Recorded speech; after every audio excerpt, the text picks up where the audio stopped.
아버지 야곱의 명령을 신실하게 따랐던 요셉이 세겜을 거쳐 도단성에 이르게 되어집니다. 저 멀리서 막내 동생이었던 요셉이 다가오는 것을 바라보면서 형제들은 이렇게 이야기합니다. 꿈꾸는 자가 온다라고 이야기합니다. 요셉은 그렇게 꿈꾸는 자로 불려졌습니다. 그러나 이 꿈꾸는 자라고 불려지는 이 이름은 결코 긍정적인 이름은 아니었습니다.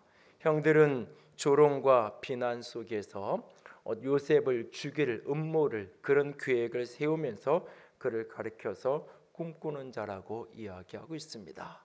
그들은 요셉을 부정적인 이름으로, 그렇게 조롱 섞인 이름으로 꿈꾸는 자라고 불렀습니다. 그러나 그럼에도 불구하고 요셉은 진정 꿈꾸는 사람임에 틀림없었던 것을 보게 되어집니다. 1963년 8월 28일 노예해방 100주년 기념해서 워싱턴에서 열린 평화대행진에서 마틴 루터 킹 주니어 목사님은 I have a dream, 나에게는 꿈이 있습니다 라고 하는 당대 최고의 명연설을 하게 되어집니다. 그는 그 연설 가운데 이런 고백을 합니다. 나에게는 꿈이 있습니다. 조지아의 붉은 언덕 위에 과거에 노예로 살았던 부모의 후손과 그 노예의 주인이 낳은 후손의 식탁에 함께 둘러앉아 형제를 나누는 날이 언젠가는 오리라는 꿈입니다. 나에게는 꿈이 있습니다. 저의 자식들이 피부색이 아니라 인격을 따라 평가받는 나라에서 살게 되는 날이 언젠가 오리라는 꿈이 있습니다. 지금 나에게는 꿈이 있습니다. 모든 계곡이 높이 솟아오르고 모든 언덕과 산이 낮아지고 울퉁불퉁한 땅이 평지로 변하고 꼬부라진 길이 곧은 길로 바뀌고 하나님의 영광이 나타나 모든 생물이 그 광경을 함께 바라보게 되는 꿈입니다. 그렇게 마틴 루터 킹 주니어 목사님은 I have a dream, 나에게는 꿈이 있습니다를 외치며 사람들을 향하여 호소합니다. 그는 그 연설의 마지막에서 자신들이 함께 흑인 영가의 그 노랫말을 부르게 되기를 꿈꾸고 노래합니다. 마침내 자유를 전능하신 하나님이여 마침내 우리가 자유를 얻었습니다 라고 하는 이 노래를 온 백성들이 모든 세대가 함께 부르는 길을 꿈꾸며 소망하는 것을 보게 되어집니다. I have a dream이라는 그의 꿈 이야기를 바꾸어서 2017년 하늘의 공동체는 We have a dream이라는 소원을 갖기를 원합니다. 우리에게도 꿈이 있다라고, 나에게만 꿈이 있는 것이 아니라 우리에게 꿈이 있다고, 2017년 새해를 열어가는 이 시간 우리가 함께 우리의 가슴속에 꿈꾸는 자가 되어질 수 있기를 원합니다. 꿈꾸는 자 요셉이 꿈꾸었던 그 꿈, 그 드림은 요셉 자신이 만들어낸 꿈이 아니었습니다. 그 꿈은 하나님께서 그에게 꿈꾸게 하셨던 꿈이었습니다. 다만 요셉은 하나님께서 꿈꾸게 하셨던 그 드림을 하찮게 여기지 않고 그 꿈을 가슴에 품었던 사람입니다. 그는 그 꿈을 어떻게 이루어가야 할지를 알지 못했습니다. 그 꿈이 어떤 의미가 있는지도 다 깨닫지도 못했습니다. 그럼에도 불구하고 그는 하루하루의 신실한 삶을 통해 그 꿈을 품고 살아가는 것을 요셉의 인생에서 우리는 만나게 되어집니다. 어느 날 그는 꿈을 꾸게 되었습니다. 곡식단이 이렇게 함께 있는데 자신의 곡식단에 형제들의 곡식단이 절하는 것을 꿈꾸었습니다. 또 어느 날 꿈꾸었습니다. 해와 달과 11별이 자신 앞에 절하는 꿈을 꾸었습니다.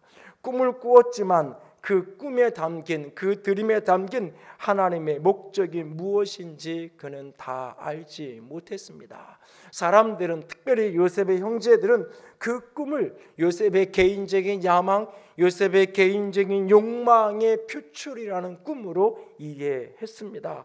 그래서 그것을 받아들이지 못했기에 그를 조롱하고 비난하고 죽이려고까지 했습니다. 그러나 그 꿈은 하나님의 드림이었고 하나님의 꿈이었습니다. 오랜 세월이 지난 어느 날 요셉이 애굽에 내려가서 노예살이를 하고 또 감옥살이를 하고, 그리고 어느 날 그가 총리가 되어지는 그날, 자신의 형제들이, 그 옛 형제들이 먹을 것을 구하기 위해서 굶주린 채로 애굽을 찾아온 그날, 그는 그 꿈을 다시금 회상하고 생각했다라고 말합니다. 창세기 42장 9절을 찾아보십시오. 창세기를 몇 장 넘어가셔서 42장 9절을 들여다볼 수 있기를 원합니다. 창세기 42장 9절입니다. 다 함께 읽을까요? 요셉이 그들에게 대하여 꾼 꿈을 생각하고 그들에게 이르되 너희는 정탐 이 나라의 틈을 엿보려고 왔느니라. 여기 보면 요셉이 그들에게 대하여 꾼 꿈을 생각하고 20여 년 전 어느 날 꾸었던 그 꿈, 하나님께서 그의 가슴에 품게 하셨던 그 꿈, 그는 오늘 그 꿈을 생각했다라고 말합니다. 그 꿈이 어떤 뜻일까? 그 꿈이 그대로 이루어져서 지금 11 형제들이 지금 자신의 발 앞에 저렇게 형제들이 무릎 꿇고 있는데, 이 날이 올 것이라고 하나님이 예언적으로 꿈꾸게 하셨고, 이 날이 왔구나, 이것이 꿈이 이루어졌구나, 그것이 그 꿈의 전부가 아니었던 것입니다. 그 꿈을 생각합니다.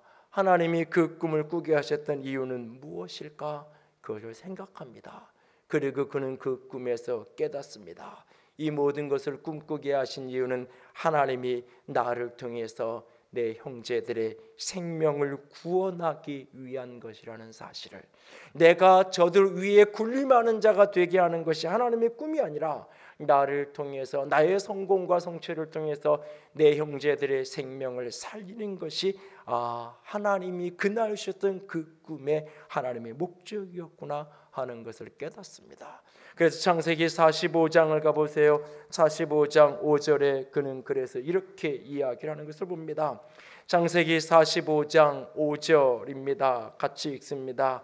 당신들이 나를 이곳에 팔았다고 해서 근심하지 마소서, 한탄하지 마소서. 하나님이 생명을 구원하시려고 나를 당신들보다 먼저 보내셨나이다. 하나님이 당신들의 생명을 구원하시려고 나를 당신들보다 먼저 보내신 것입니다. 7절도 한 절 내려가셔서 7절도 보세요. 7절 같이 읽습니다. 하나님이 큰 구원으로 당신들의 생명을 보존하고 당신들의 후손을 세상에 두시려고 나를 당신들보다 먼저 보내셨나니. 그 꿈은 나의 성공과 나의 성취를 위한 꿈이 아니었던 것입니다. 그것이 꿈의 전부가 아니었던 것입니다. 당신의 꿈이 무엇입니까? 라고 물으면 내가 어떤 직업을 갖는 것, 내가 어떤 위치가 되어지는 것, 어떤 존재가 되는 것, 어떤 지위를 얻는 것, 그것을 사람들은 꿈이라고 이야기합니다. 그러나 하나님이 그에게 품게 하셨던 하나님의 꿈, 하나님의 드림은 그가 총리가 되는 것을 꿈꾸는 게 아닙니다. 형제들이 내 발 앞에 무릎 꿇게 되는 것을 꿈꾸는 게 아닙니다. 하나님이 꿈꾸게 하셨던 그 꿈의 핵심은 뭐냐? 본질은 무엇이냐? 나를 통해서 형제들의 생명을 살리는 것입니다. 나를 통해서 형제들의 후손의 생명을 살리는 것입니다. 그 일을 위해서 하나님이 나를 먼저 보내셨던 것입니다. 그리고 오랜 세월이 더 지난 어느 날, 임종을 앞둔 어느 날, 창세기 50장 20절에 그는 이런 고백을 합니다. 창세기 50장으로 넘어가 보세요. 50장 2절입니다. 50장 20절 같이 읽습니다. 당신들은 나를 헤아리려 하였으나 하나님은 그것을 선으로 바꾸사 오늘과 같이 많은 백성의 생명을 구원하게 하시려 하셨나니. 많은 백성의 생명을 구원하려 하셨다. 더 나아가서 아버지 야곱 이스라엘과 그의 자손들의 생명을 구원하는 걸로 끝나는 것이 아니라 거기서 더 나아가서 많은 생명을 살리는 것, 수많은 백성들을 구원하는 것, 그것이 하나님이 나를 이 땅에 보내셨던, 이 애굽 땅에 보내신, 그리고 나를 여기에서 총리가 되게 하셨던, 나를 나 되게 하셨던 하나님의 목적, 하나님의 꿈, 하나님의 드림이었다고 그는 그날 그렇게 고백하고 있는 것을 보게 되어집니다. 요셉의 꿈꾸는 자 요셉의 꿈을 가만히 들여다보면 그 꿈은 자기 스스로 만들어낸 것이 아닙니다. 하나님이 꿈꾸게 하신 것입니다. 하나님이 꿈꾸게 하셨던 꿈을 그는 가슴에 품고 살았습니다. 그리고 그 꿈이 어느 날 현실 속에 성취되어 가는 것을 봅니다. 그러면서 그 속에서 이 꿈에 담겨있는 하나님의 목적, 더 깊은 하나님의 드림, 그것을 깨달아갑니다. 자신의 성공에 매몰되는 것이 아니라 자신을 통하여서 그렇게 형제들을 구원하고 형제들의 후손을 살리고 많은 백성을 일으키고 살리는 축복의 통로로 그가 그렇게 쓰여져 가는 모습을 보게 되어집니다. 오늘 꿈꾸게 되는 축복이 우리 가운데 있기를 원합니다. 내가 열심히 고민하고 생각하고 아이디어를 가지고 짜내서 내 인생, 나는 10년 후에 어떤 사람이 될 거야, 나는 30년 후에 어떤 사람이 될 거야 라고 앉아서 내가 스스로 만들어내는 꿈이 아닌 하나님이 우리의 가슴에 꿈꾸게 하시는 그 꿈이 꾸어지는 축복이 우리 모두에게 있기를 원합니다. 그래서 하나님이 내게 꾸게 하시는 그 꿈을 깨달아 지금 만나지는 그날 내 안에 꿈이 있습니다. 우리에게 꿈이 있습니다. 우리에게 비전이 있고 소망이 있습니다. 드림이 있습니다라고 그렇게 말할 수 있는, 요셉의 형제들에게 아버지가 가서 꿈을 이야기했던 것처럼 그렇게 고백할 수 있는 우리가 될 수 있기를 원합니다.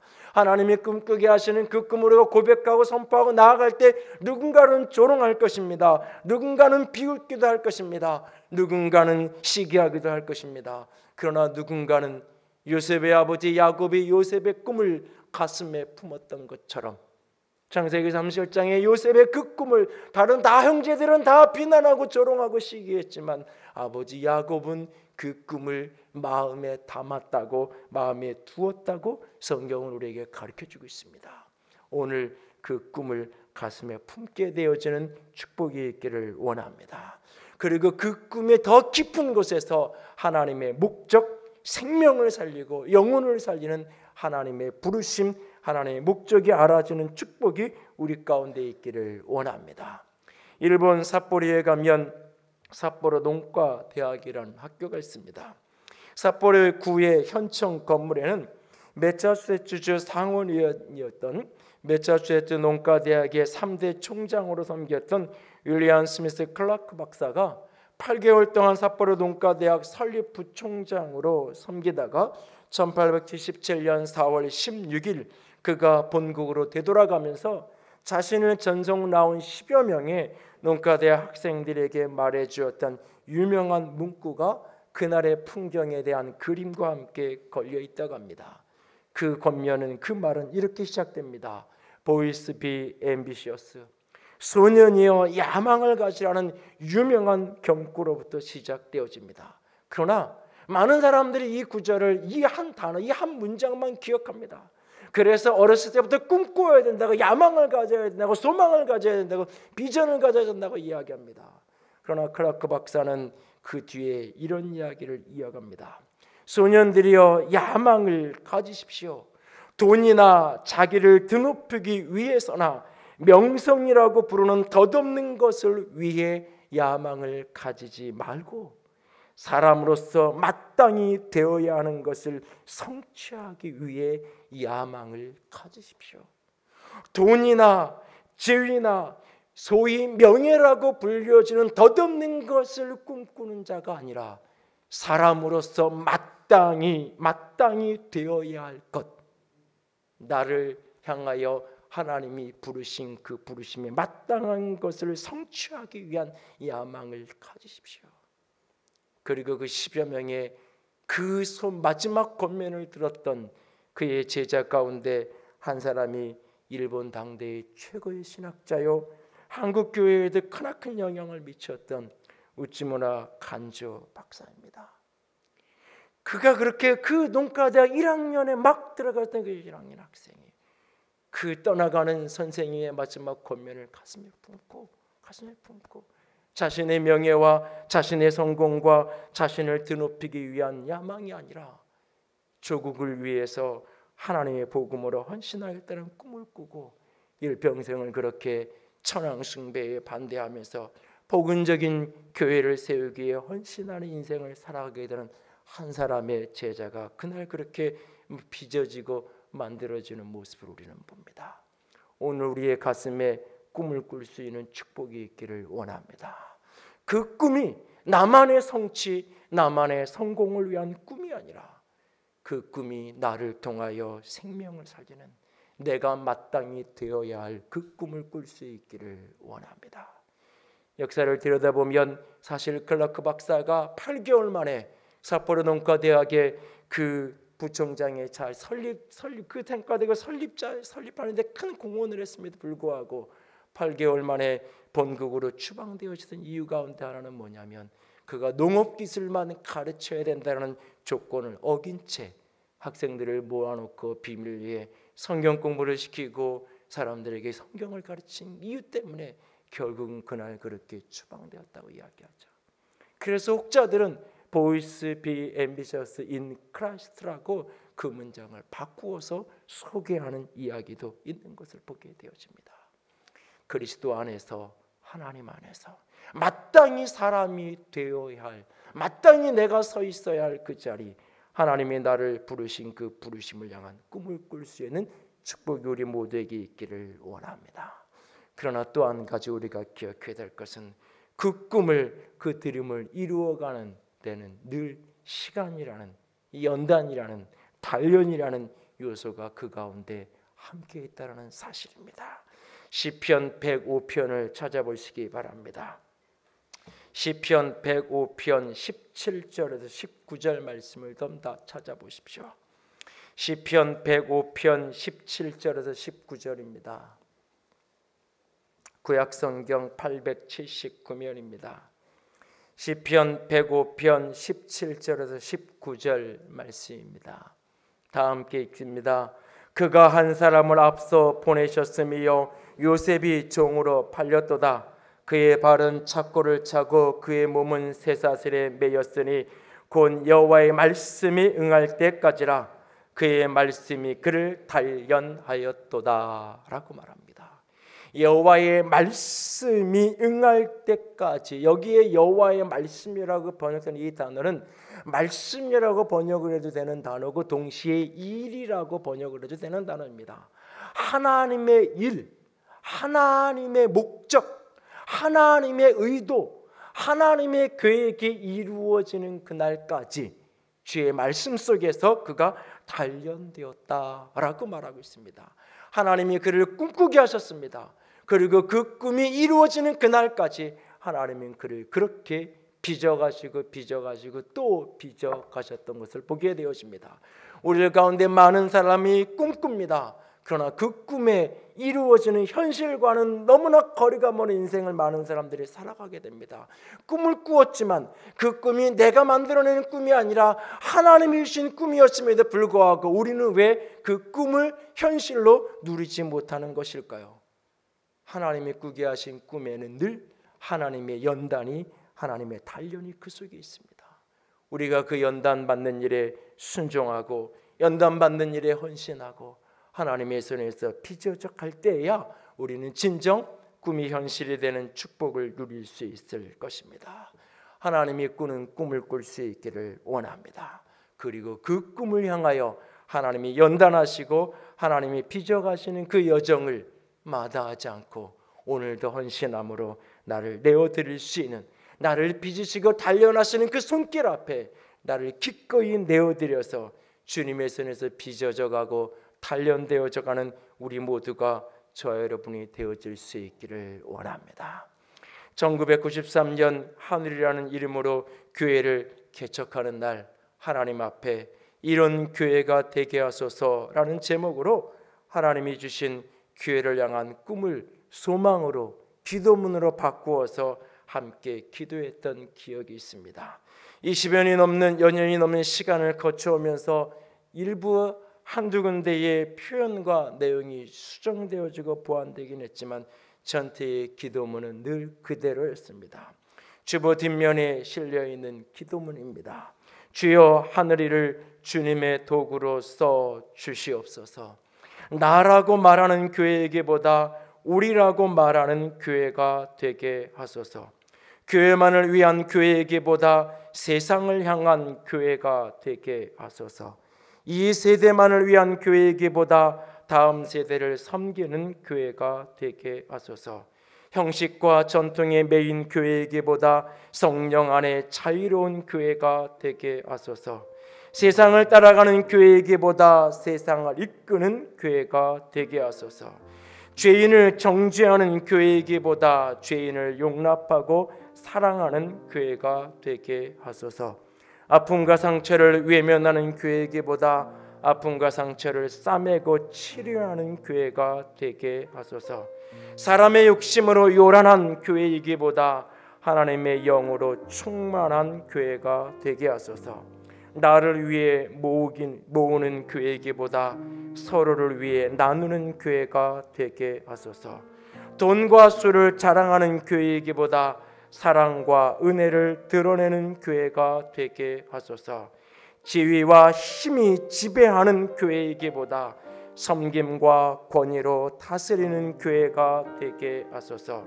사람에게 소리치는 교회이기보다 하나님께 무릎 꿇어 부르짖는 교회가 되게 하소서. 할 수 있는 것만 감당하는 교회이기보다 주님의 비전을 믿음으로 이루는 교회가 되게 하소서. 주여, 한 우리를 주님의 동력자로 써 주소서. 그렇게 늘 기도했고 우리가 함께 이렇게 기도하며 여기까지 걸어왔습니다. 그리고 하나님은 늘 이렇게 기도하게 하신 그 기도 속에서 이런저런 부족함과 연약함이 우리 가운데 있었지만 지난 시간 동안 우리를 빚어오시고 또 성숙해 가게 하셨습니다. 그리고 우리의 기도는 사명선언서의 한 문장으로 그렇게 요약되어져서 우리는 품고 있습니다. 하늘의 교회의 사명은 좋은 교회를 넘어 영광스러운 교회를 실현하는 것입니다. 예수를 체험하고 나시린이 일어나고 세상을 변혁하는 영광스러운 공동체. 우리 한번 다 같이 이 두 문장을 같이 읽어볼까요? 하늘의 교회의 사명은 좋은 교회를 넘어 영광스러운 교회를 실현하는 것입니다. 예수를 체험하고 나시린이 일어나고 세상을 변혁하는 영광스러운 공동체. 우리 모두가 함께 동일한 꿈을 꾸며 나아갈 수 있기를 원합니다. 지난 시간 동안 때로는 공동체를 흔들기도 하시고 이 모양 저 모양으로 하나님께서 연단해 가시면서 하나님의 목적 가운데 여기까지 오게 하셨습니다. 그리고 2017년 우리에게는 꿈이 있습니다라고 외치며 좋은 교회를 넘어 영광스러운 교회로 도약하기를 주께서 원하십니다. 사람들의 보기에 좋은 교회, 사람들의 보기에 아름다운 교회가 아니라 하나님의 영광을 품은 교회, 하나님의 영광을 드러내는 바로 그 교회가 되어지기를 원합니다. 우리 모두가 함께 꿈을 꾸되 우리 자신을 위한 꿈, 내가 높아지고 내가 커지고 내가 많아지는 것을 꿈꾸는 것이 아니라 우리를 통하여 세상이 축복을 누리고 영광의 빛이 세상 가운데 드러나고 하나님의 목적이, 하나님의 꿈이, 하나님의 드림이 이루어지는 그 꿈을 함께 꿈꾸며 걸어갈 수 있기를 원합니다. 그 꿈을 위한 연단의 과정을 또 여전히 견뎌내야 한다 할지라도 여전히 그 연단과 훈련과 단련의 십자가를 짊어지고 하나님 앞에서 우리의 부르심의 길, 그 꿈을 이루어가는 그 여정에 함께 헌신하며 걸어갈 수 있는 우리 모두가 되어질 수 있기를 주님의 이름으로 부탁을 드립니다. 이 시간 함께 찬양합니다. 우리를 사용하여 주시옵소서. 우리에겐 소원이 하나 있네. 주님 다시 오신 그날까지 우리 가슴에 새긴 주의 십자가 사랑, 나의 교회를 사랑케 하네. 우리 함께 고백하며 찬양하며 주 앞에 나아갑니다. 우리에겐 소원이 하나 있네. 우리에겐 소원이 하나 있네. 주님 다시 오실 그날까지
다시 오실 그날까지 우리 가슴에 새긴 주의 십자가 사랑 나의 교회를 사랑해 가네. 주의 교회를 향한 우리 마음 희생과 포기와 가난과 고난 하물며 죽음조차 우리 막을 수 없네. 주의 교회를 이 땅에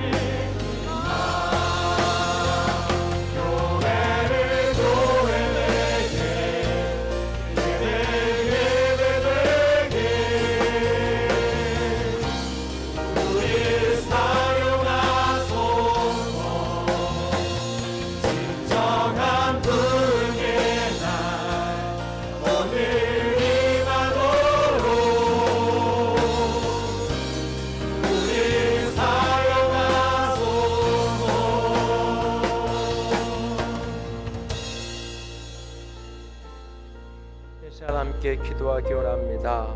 하나님, 하늘이를 그리고 우리를 주님의 도구로 주님의 동력자로 사용하여 주시옵소서. 하나님, 하나님의 꿈을 꿈꾸게 되는 축복이 내 안에 우리 안에 있게 하여 주시옵소서. 한 목소리로 기도합니다.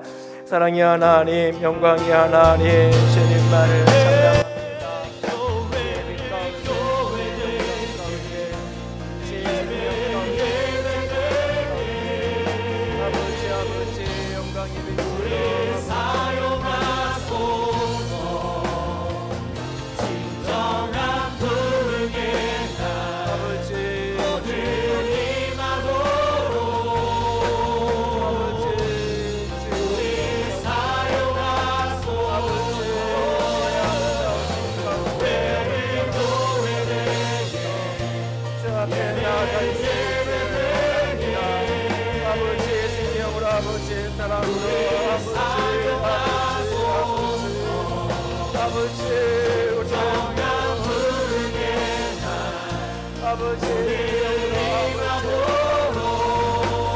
아버지의 영광 가운데 우리 사용하소서.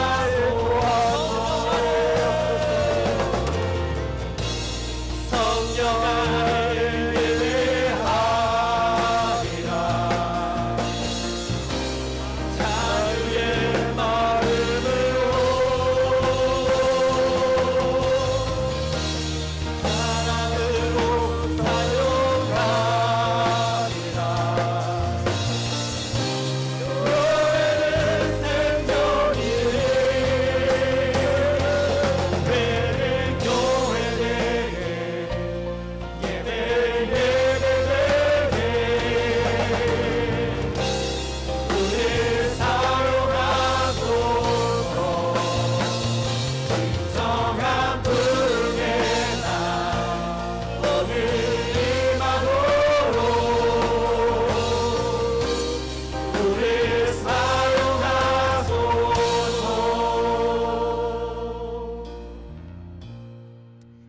영광의 하나님, 사랑의 하나님,